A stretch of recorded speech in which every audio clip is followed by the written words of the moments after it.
negatibo. Huwag mong hayaang mawala ang mga ngiti mo.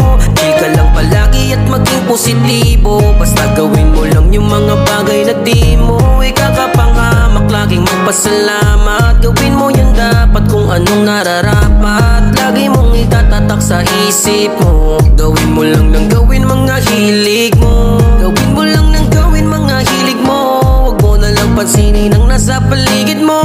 Walisin ang mga negatibo, buksan ang mga ngiti mo. Palayain sa isipan ang mga tangan na hindi mo malis sa sarili mo. Ba't lagi kang nakakulong? Di naman yung sagot sa lahat ng iyong tanong. Lahat tayo ay may pag-asa na matamasa, na makamit yung magandang buhay at magandang umaga. Di lang naman ikaw ang may bitbit na mga suliranin. Isipin mo na lamang laging may Diyos ka at panalangin. Gawin mo na lamang kung ano ang dapat.